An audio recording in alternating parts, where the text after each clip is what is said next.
What is going on, everyone? Tis Miyaovich, and I welcome you to the main dojo, the place where we process the raw struggles of men in an unprecedented paradigm.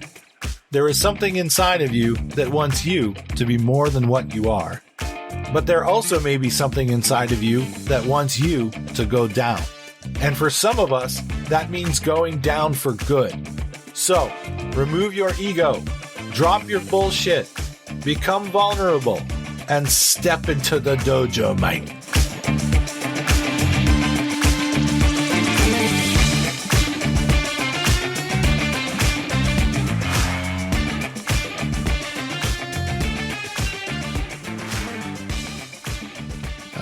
So are you then going through your life subconsciously, not just trying to make your dad proud or to get him to validate you or see you or acknowledge you, but are you also in your subconscious mind seeking this level of validation from other people as a proxy? Absolutely. And, I guess I've gained some additional insight into this and, in part through our conversations offline and in general, but also, I'm blanking on the title of the book. Courage to be Disliked, which is based on Adlerian psychology and has some dubious claims made about trauma. But the part of it that I took away is that if you orient yourself too much toward concern with what other people think, that this is pathological. And we oftentimes think, oh, I'm other centered, or I'm really concerned. I really care about, other people. And so I really want to know what they think, but it's really a sort of self-centeredness of like, do you like me? Right. I don't really, I only care what you think because I would care about, whether you like me and whether you'll validate me. And so, I can see, lots of that extension beyond not just, oh, I want my dad to be proud of me, but also I want other people to be proud of me or to think highly of me, or to heap praise on me. And so that becomes a very powerful motivator in life, and not always to take you in positive directions, because then you can start just fishing around for, what can I do that is going to make people like me the most, and how do I avoid people not liking me? Right. And then obviously that dovetails with conflict aversion, which I mentioned before, which just reinforces all the more, don't be disliked, right? That creates conflict. Do things that people will like, make you like them like you, heap praise on you. And, that's the goal. I think about how much of my help people in the world thing is the result of a dysfunctional upbringing where I was crafted to be the main attention giver and caregiver to my mom. That was the result of that. Later in life, my mom really got herself together, which is great. But early on, she was a mess. And my whole psyche was basically crafted to be overly concerned for her and her fragile, fractured states of being.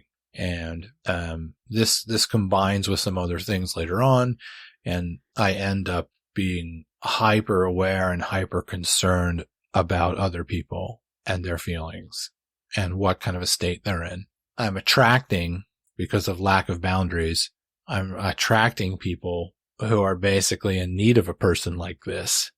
And I have an aversion to feeling people who have normal boundaries, normal self-esteem, because it feels weird and I don't understand why, but also these aren't people that really need me, right? So it's not quite at the level of messianic, I can save everybody, but it's really just like a projection of what I was molded into.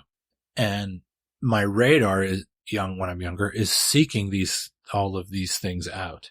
And I am, as a younger person, developing along these lines. I'm developing a personality that really isn't me. It's just a reaction to, I'm afraid to disappoint people. I want to belong. I want to connect. I want to get things done. And this is my road, because I don't have things developed in my personality to stimulate people in other ways. There are other ways that I might stimulate people to want to collaborate with me in life. Perhaps skill sets that have to do with self-esteem and accomplishment and strength and so on and so forth, instead of he's the guy that can make it better. Mm. He's the guy that can make you laugh and make you feel good. He's the guy that can calm you down. I think a lot of my early personality was just that. It wasn't even me. Mm. I didn't know what me was. It took, and I started to get into that when I was in my 20s. I still feel like right now, I said this to Mr. Half Deadpool, is that I feel like just right now is when I feel like I'm starting to come to myself, right? That for you and I, this is how David would be able to understand that. How does a guy who never wrote anything or did any real research, who never got above a B minus B average in college, write or start the liberal gun owner's lens? How does he do the anthropillar? Why would he even do that? Why would a person do that? Well, that's what happens when you start to come to what you actually are in your 40s, right? You discover this because I'm peeling away these layers of the onion of this thing that I thought I was and I wasn't. I was just a function of the stuff that happened when I was raised. So here you are with you. Would you say you're still dealing with it, like to this day, with the stuff with your dad? Yeah, I think that I've definitely have a better understanding of it, and obviously he is not alive anymore, so I can't really look to him, for any kind of affirmation, right? And so that aspect of it is gone, and so I think that provides me an opportunity to reflect more on, what is motivating me to do the things I do.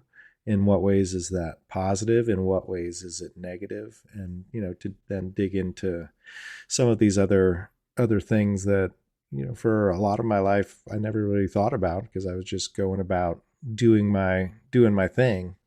And I don't know whether, it's when you start to get older and then you become more self-reflective or what caused that shift. But, I definitely feel like in the last 5-6 years, maybe since I turned 50, I've been much more self-reflective about things than I was before. Maybe actually a little longer. I think probably, my relationship with Sandy has helped quite a bit just because it's, forced me to reevaluate how I relate to all sorts of different people, but in particular her. So, probably that's been maybe 10, 12 years. And then in the last 5 years, a lot of reflection relative to my family. I think a lot of highfalutin, high accomplished professionals drive from negatives, and their high drive and their high accomplishment comes from a severe lack. We certainly know amongst it, because a lot of artists are kind of open books and they're more into expressing themselves. We hear that story a lot in professional music and with acting. But from my experience, from being around highly accomplished people for a long time, there's a whole mass of pain and lack of love and connection with parents that seems to me to translate into high accomplishment for doctors and lawyers and jet pilots and academics. In that way, I'm not so sure that your story is that unique for an academic. I don't know how much you talk to other academics about these things, but do you see that, or have you seen that in some people? Like, are there a lot of people that are really driving hard with getting published and being known and being seen because they weren't necessarily acknowledged or seen by their parents? Yeah, well, I don't know. I never have dug deeply into the underlying source of it, but the idea of imposter syndrome is something that's very widely discussed among academics, that it doesn't matter where you are professionally, you're a tenured full professor at Harvard and, there's part of you that still thinks like they're going to figure this out any day now. Like I'm going to be exposed as the fraud that I am. And certainly there's got to be deep psychological roots to that. There's also, I think, just the nature of the work is the more you do, the less you know about other things. Like you only know a lot about the one thing that you know about, but people think of you as being, you're generally broadly educated. So people are like, oh, you're a sociologist. Tell me about why people believe in conspiracy theories. I'm like, I mean, that's not my area. How am I supposed to know about that? But then you do feel like exposed. Like, oh my God, I've got all these years of education and teaching, and I don't have, an educated answer to all of these different questions. So, maybe imposter syndrome is real because we actually are imposters. As you know, if you remember, that's usually what I start off my lectures in your class with, which is you want to talk about not feeling like you belong, have imposter syndrome, don't have a teaching degree, and come in and lecture to a class at a high level university. Holy shit. And I always say the Steve Martin line, which is I always feel like I have a piece of bologna in each shoe. That's how I basically live my life, like that. I always feel like I have a piece of bologna in each shoe. There are some times where it goes away, right? But that's kind of my base. Yeah. And if we really went through my upbringing with a fine tooth comb, everybody would understand why I hardly ever feel, if I'm laying it down and really delivering a good life and good things and good experiences for my kids, there's no bologna in the shoes. It's gone. There are some other things where that has happened in my past, but generally speaking, it's bologna in the shoes. I can relate to the being at the university and being like, are these people going to fucking see right? They see right through me. Which is why I always do the old Billy Connolly said, there's like two ways to go through life. There's with your trousers up or your trousers down.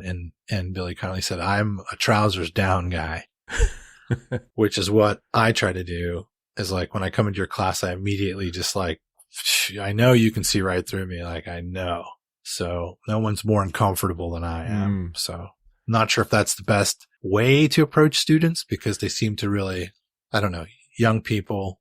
I should say this. Some people, when you go trousers down, they're not going to respect you. They're not going to hear what you say. They're just going to be like, this guy's a shit or whatever. Other people might respect you because you do it. But certainly when you're younger, trousers down doesn't get you very far. Right. Like everybody's pretending their shit's together. Yeah. So. Yeah. No, I think the students appreciate authenticity. And so they can tell when someone is being authentic. They also do, respect confidence and authority also. So, that's probably, if you don't have that, at least be authentic. But yeah, I mean, that's a long conversation. I don't know if I can understand why even every year when you say, every year I go in to do my first lecture and I still am like a little insecure. I can understand.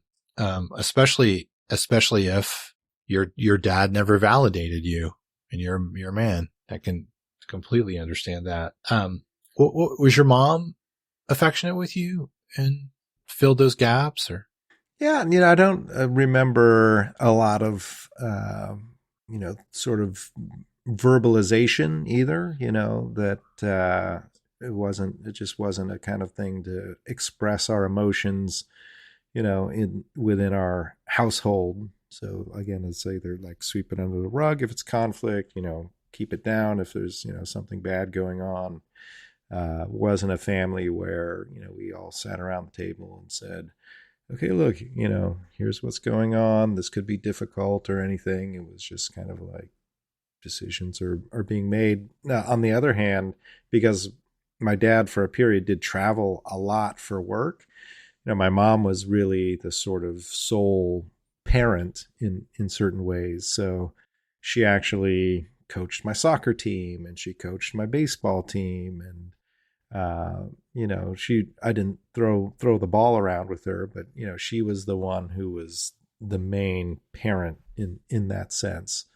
And she was definitely, had softer edges. I would see her, express emotions, at times, not necessarily like toward me, but just like she would show her emotions if she was happy or sad or upset or those kinds of things. So, and she really, stressed the importance of being kind of just compassionate as a person. So, I always think that those were some of the some of the lessons I learned from her. But, even again today, like I'll talk to her on the phone and, towards the end, it's like, I love you. I love you too.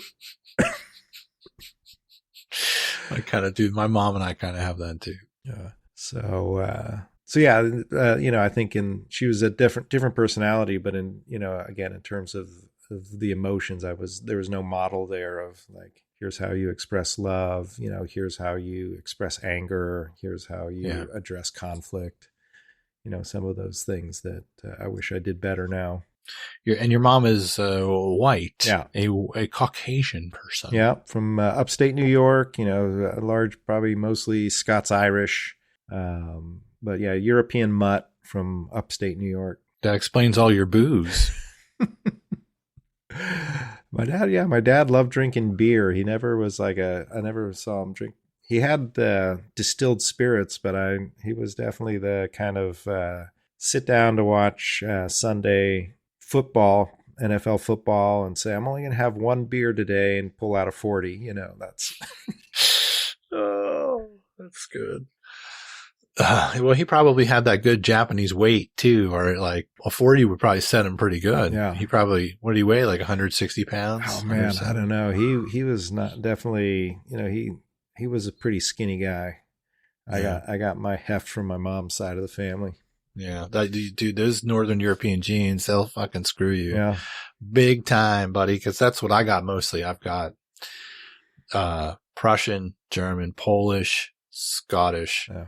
And then there's French, American, Indian combo also, but right. A little bit of English. You have two people's worth. Yeah. Yeah. I have it's a lot of input, but there's a lot of Europe in there and a lot of Northern Europe, a lot of cold. Got to easily put that body fat on, man. Got to have that bread, butter, check. taters. Got it. All of it. Like my Hunter, Hunter and May. Hunter has my genetic influence. May has Elsie's. So Hunter and I can just pack it on. Northern European, no doubt. And then May is different. Yeah. It's very different. Slender, equatorial influence. Yeah. She could eat all day and not gain a pound. Hunter and I look at like a loaf of sourdough and gain 10 pounds. See, I got like half of my body from my dad and half from my mom. So I have like, scrawny legs and no ass, and then just just fat upper body. So it's like literally a hybrid. Yeah. I always call it for me, it's potato on two stilts, but you have like potato on two toothpicks or something like that. Okay. Oh God, we could talk body composition. That's a whole conversation. How does it translate? David isn't good with his emotions. Perhaps David's pushing hard to accomplish, and David ends up in a situation, which is one of our favorite topics here on the Mang Dojo. We like to call shit marriage.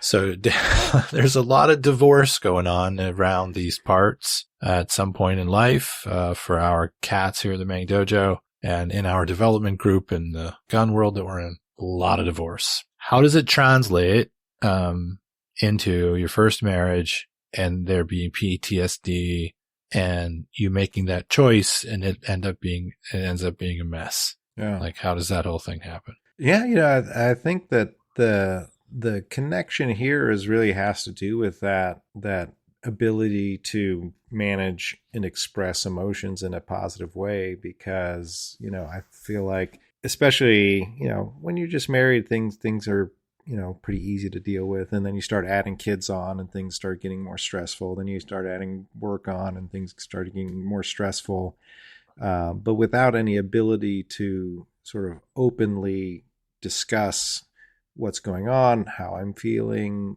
hearing how other people are feeling, and then everything just gets pushed down, right? The stress of work, the stress of parenting, the stress of a bad relationship, and none of it gets addressed. It just gets pushed down and down and down, and you just kind of holding it in.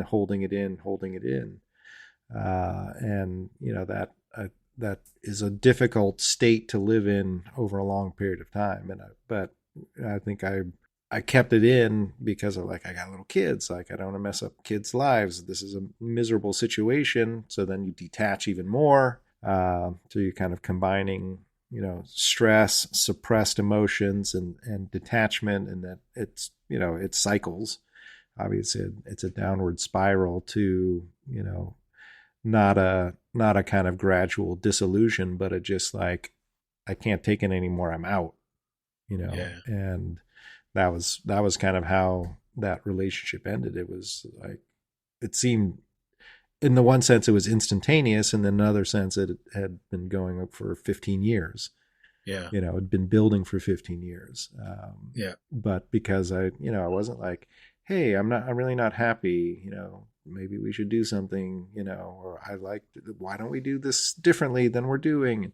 It was just take it all in, keep it all in, push it down, sweep it under the rug. And so I think that was something that I learned from my family, like sweep it under the rug, things will pass. And so, yeah, I think that's probably, stopping point A in that was just the inability to express and emotions, to engage in conflict in a productive way, like saying, hey, look, we are really disagreeing here. We need to talk about how we're disagreeing. And, finding the easiest thing to do is just to emotionally detach myself from that relationship, just to be able to stay in it. It was competing dysfunction? I mean, obviously it takes two to tango, but not everybody is contributing equally to that dance. And from my side, I just wish, as I was recognizing things that were becoming worse, and things that I thought were real impediments to the relationship, that I would have been able to be more open and address them up front, so that at least, we could be on the same page of like, hey, this really isn't going that well. But at the end, it was kind of like, yeah, this is, isn't working out, and it really hasn't been working for 15 years. And the response is kind of like, what are you talking about? Things are great. I mean, obviously we have some problems, but it's not anything out of the ordinary. I'm like, are we living in the same reality here? Because this is far from like within the normal margin of error for a good relationship. So, I think that suggests that inequality, not in perception, and I think also, to some extent in reality. It's hard to avoid Dunning-Kruger, man. It's like every time we talk, it has to come into play. But evidence suggests that when you have people that's perception is so far afield from reality, one of the contributing factors is that person is typically lacking the natural mechanism to perceive reality well. And that's why it occurs. Mm-hmm. There's no balancing mechanism that other people typically have, right? Or have and operate at different degrees. But oftentimes when you have somebody that's so far afield, it's because they almost entirely lack this mechanism. So that's what that made me think of, is if things are so bad and one person's going, what are you talking about? And that person is also the person that might actually have the bona fide mental illness or the high level cognitive issue. That would make sense to me. Oh. Not that I'm a professional. Well, then there can be legitimate differences in just expectations for what a good relationship looks like. So, I wouldn't, I never had post breakup conversations about like, why did you see it like that? It's possible that, some people have like a very low level of expectations for what a relationship could be. And, maybe I just had higher expectations of what a relationship could provide. So, that's a possibility. What would the PTSD be for you then? So, like, yeah, a lot of screaming and yelling and yeah. So yeah, that's the term. You should actually have Sandy on here to talk about me in like a bonus episode. But sure. Sandy notices that if she says anything critical, anything that I might perceive as critical, that I often have this instantaneous defensive response. And so, she attributes it to, this kind of situation where in my previous marriage that I was so trying to just avoid conflict and just exist in this situation that anytime there was anything sort of critical, that I would just kind of withdraw and, kind of try to go away. And that, something in my lizard brain now, when it senses that, like, here comes an attack, instead of just fading, it's just like, I'm coming back at you. And so, I think that this is, I take Sandy's word for it, that she is experiencing an authentically defensive me. It could, and it manifests in very trivial ways of, it could be just like, you said we were going to have chicken tonight. I said we were having pasta. Where did you get the idea? I never said the word chicken. The word chicken never exited my mouth today or yesterday. And she's like,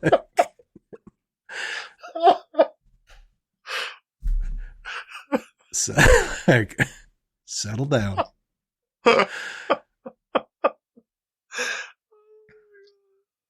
my God.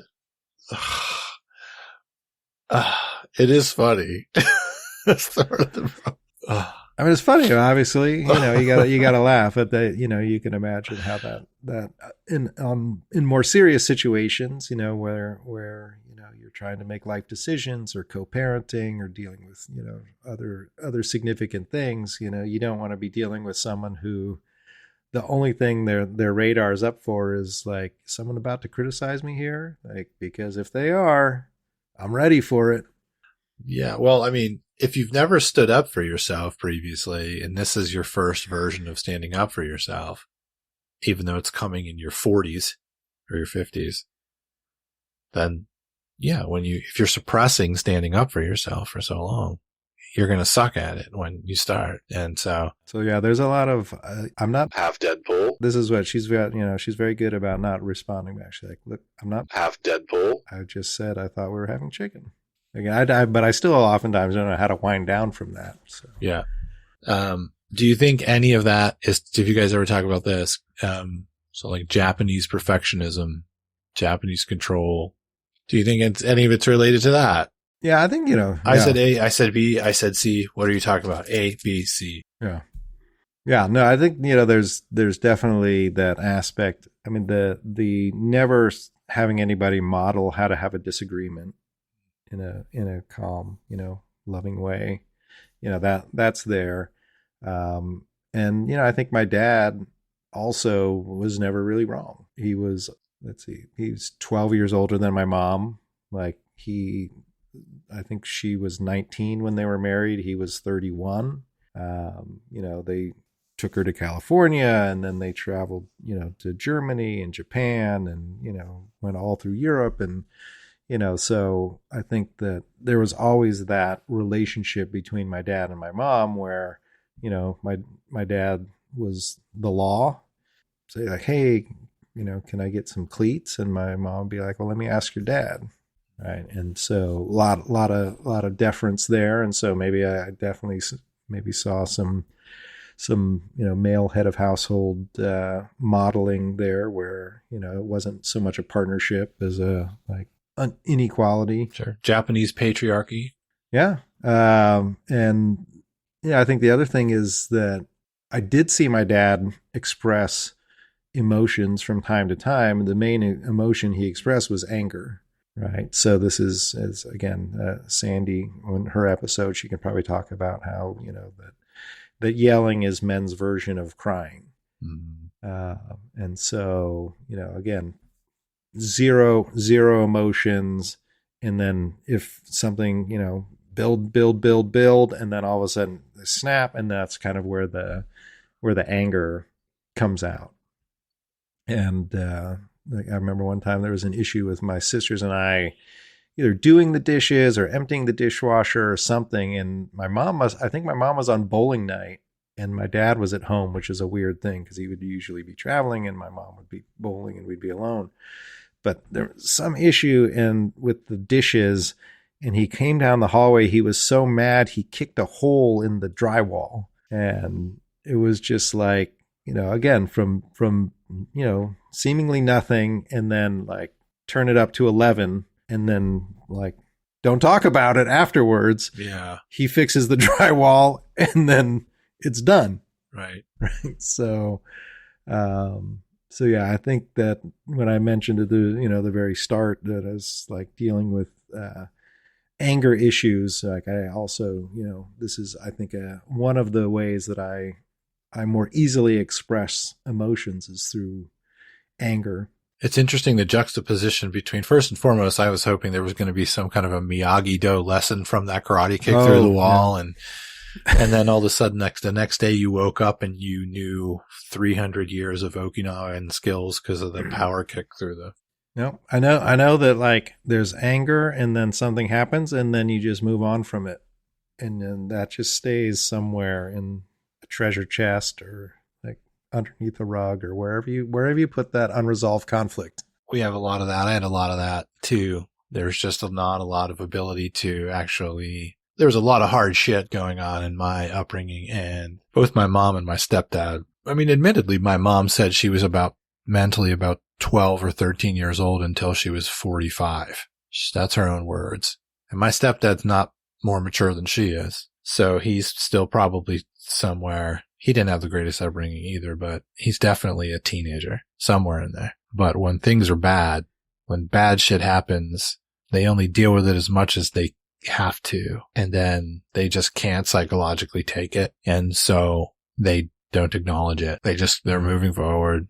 Or my mom could just spin the most amazing yarns or delusional fantasies so she could sleep well. But while the rest of us are fucking in trouble, hurting or whatever, she's spinning yarns in her head, right?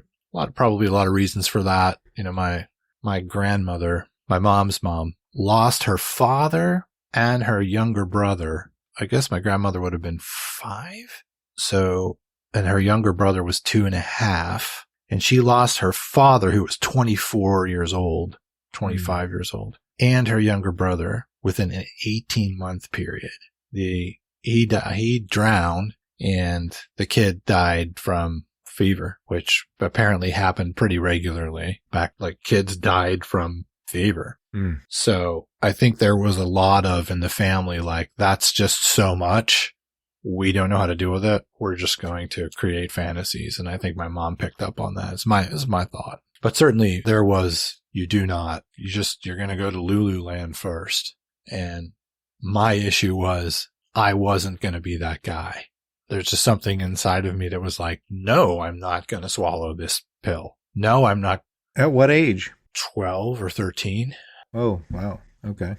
Like, no, this is crazy. I'm not going to do this, or I'm not going to follow you. This is completely not even real. So then there's an entire teen years of constant conflict with my mom and her losing her shit and flipping out and having nervous breakdowns over me not swallowing it, bringing to the fore that what she's saying is bazonkos and no. Which led to me trying to spend way less time in the house, over at my friend's house all the time, staying with friends more than, as much as I could, because it was just a constant issue. So I can relate to the whole, like, sweeping it under the rug all the way to the point of generating alternate realities.